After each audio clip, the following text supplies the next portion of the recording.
Davom etamiz. Moped va skuter egalari uchun xushxabar. 2026-yil 1-yanvardan boshlab moped va skuterlarni, shuningdek, eng yuqori konstruktiv tezligi soatiga 25 km dan oshmaydigan mototransport vositalarini boshqarish uchun haydovchilik guvohnomasida A1 kichik toifasi joriy etiladi. Bu bo'yicha hukumatning tegishli qarori qabul qilindi. Mazkur qarorga ko'ra, shuningdek, endi fuqarolar nazariy va amaliy mashg'ulotlarga bir necha oy sarflamaydi, balki mustaqil tayyorgarlik asosida yoki onlayn shaklda bilim olib, to'g'ridan-to'g'ri haydovchilik guvohnomasi uchun imtihon topshirishi mumkin bo'ladi.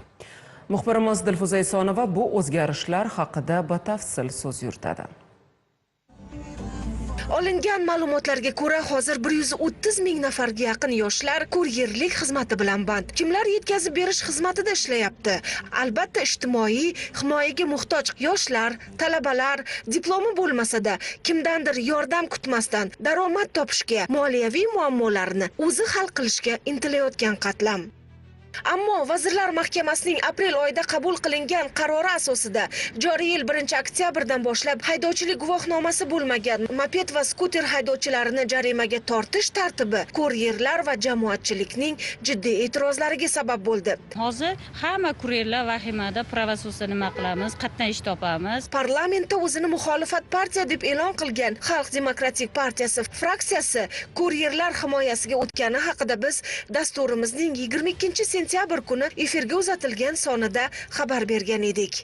Biz qancha mana shu yoshlarimizni, fuqarolarimizni ishini to'xtatib qo'ygan bo'lmaymizmi? Aynan mana shu masala bo'yicha muddatini biroz cho'zish hamda guvohnoma berishdagi to'lovlarni miqdorini qaytadan ko'rib chiqish masalasida parlament so'rovi beriladi. Joriy etilgan tartib bois ko'plab kuryerlar o'z mototransportlaridan foydalana olmadi. Ayrim kuryerlar skuterni velosipedga almashtirishdi. Ovqat yetkazish xizmatlari talab yuqoriligidan velokuryerlarga bonuslar berib rag'batlantirdi. Bugundan boshlab esa ijtimoiy tarmoqlarda kuryerlar uchun xushxabar tarqaldi. Ko'pchilik kutgan yaxshi yangilik.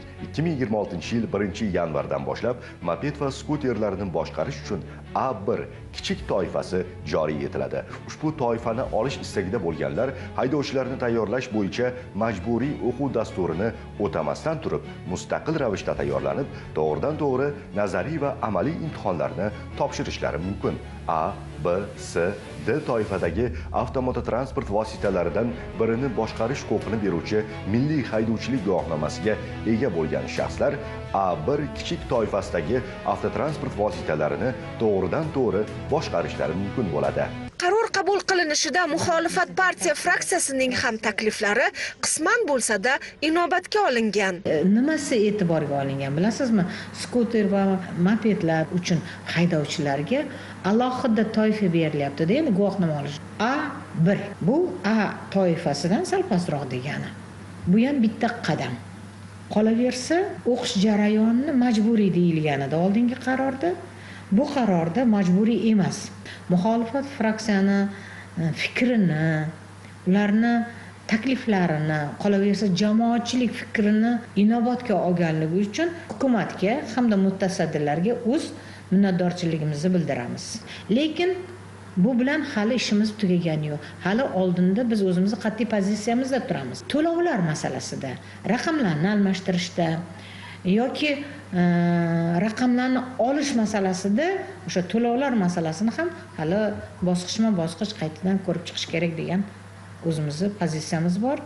Ushbu tizimdagi eng asosiy maqsad yo'llardagi avtohalokatlarni kamaytirish, haydovchilarning yo'l harakati xavfsizligi qoidalariga amal qilishini kuchaytirish, ko'chalarda tartibni mustahkamlashdir. To'g'risini aytsam, skuter olish niyatim bor, lekin hozircha piyoda tashiyapman, dastavkalar hammasini.